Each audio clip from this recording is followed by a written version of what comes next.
Hello everyone. As we know that version control keep the track of the changes done by us, okay, but version control itself is not effective.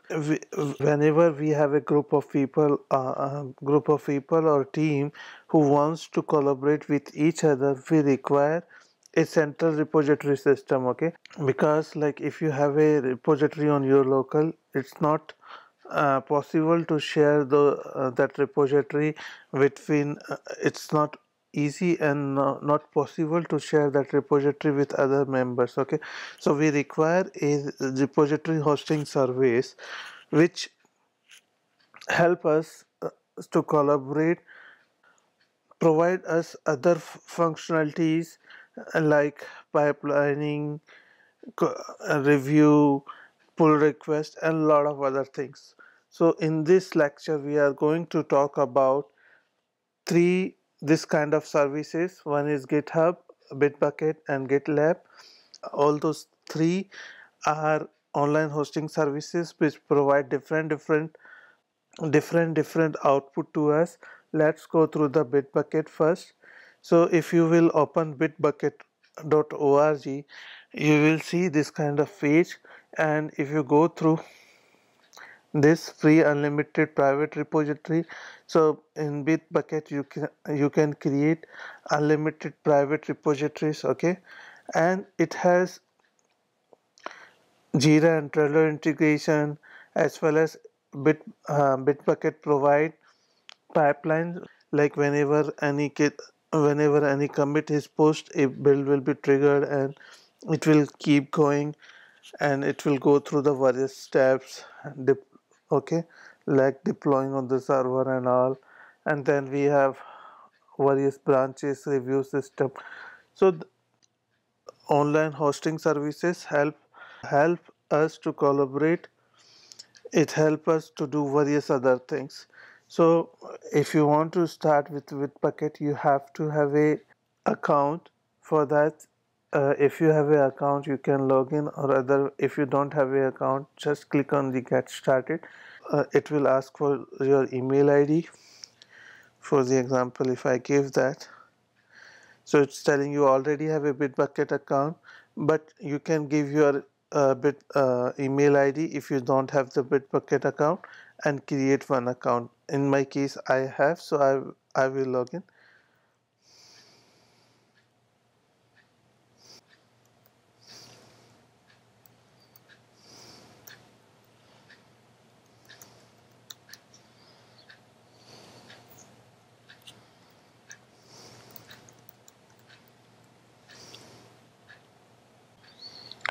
So once you log in, you will see like this. So currently I don't have any repository, but I can create my own repository. Then there is a project section, and then pull requests, snippets, and any other, like you can search or you can create. So basically project is something like you have a one project, and in that project you can create multiple repositories. So let me create my own repository. So repository name learning Git. So if you see, like I have to give the repository name, and it's asking me it's a private repository or public repository. So if you will make it a public repository, it will be accessible to everyone without permission. That's why. Then include a readme file. So it's asking like, do you want to include a readme file by default? And then Git. If you see the advanced setting, you can fork and other things. So create the repository.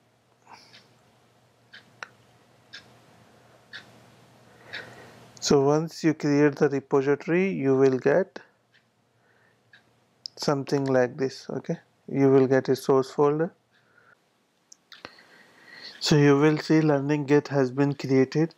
Once you will go inside that, you will be having source and then commits, because it Git Bitbucket created that .readme itself.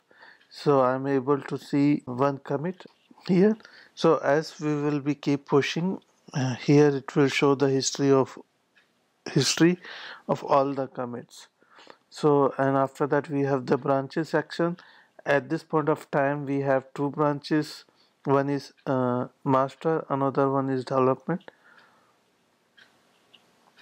Okay, then we have the functionality of pull request, then we have the pipelines,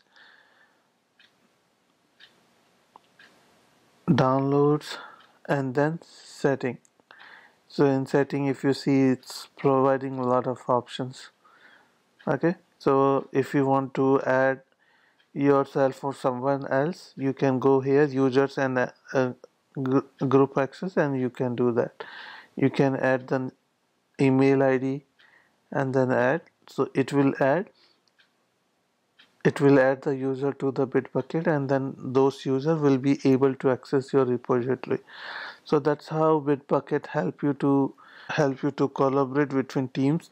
So now anyone who wants to work on your repository can clone it. Okay, so if you see here the clone button, you can click on that. So it will give you the path which you need to clone, which you can copy using like this, and then you can use any source tool like source tree, or from the command prompt you can just clone it.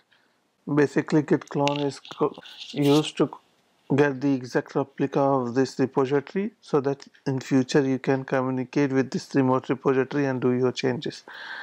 So Bitbucket is one of the online git hosting service. Like that we have github.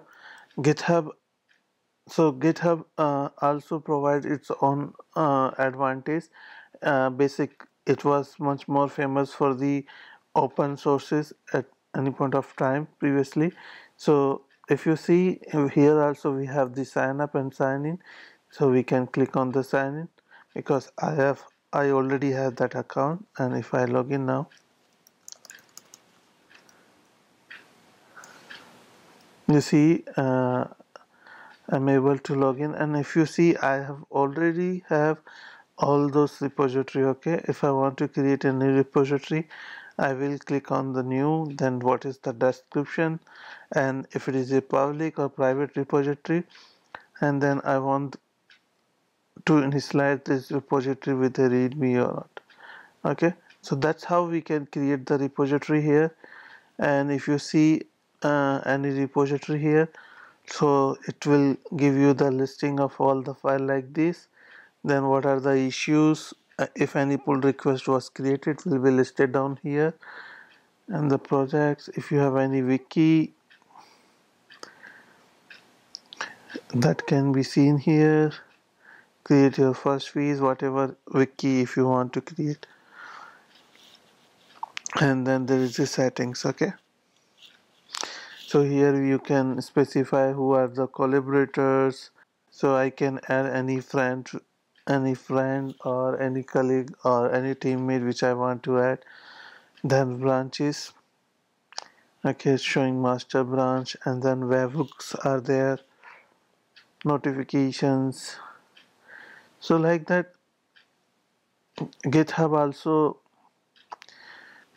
provide a repository hosting service, and it help all this tool help us to collaborate with other people, as well as keep our changes on a remote repository. Okay, and then we have another open source which is known as the GitLab. So again, GitLab is like same like Bitbucket and GitHub, but mainly uh, people use. Mostly I have seen people use Bitbucket or uh, GitHub, but if you want, you can use GitLab also. If you see here, project name teaching learning Git. Okay, so again the private or public, and then you can create the project. Once you will click on the create the project, it will create something like this. So it has given me instruction, like here he has given the option for clone. If I want to clone, I can clone using HTTP URL or I can clone using SSH URL, and then it has given me commands for setting up. Like if I want, whenever we are doing initial setup, we have to set our username and email, and then if you are create, how you can create a new repository, or how you can push an existing repository to our learning git and GitLab repository. Okay, so that's how we can use Bitbucket, GitHub, or GitLab for our online work. And this is a basically a comparison between them. All of three are very popular, and some have some functionality, some does have different kind of functionality. So this was a basic comparison, like free private repos, free public repos, merge request template, integrated CI, enterprise plan, integrated project board, and other things. So now I feel like you get a idea how remote repository hosting service can help various people to collaborate, as well as help us to visualize, review source code, visualize the history, and review the source code. Thank you very much.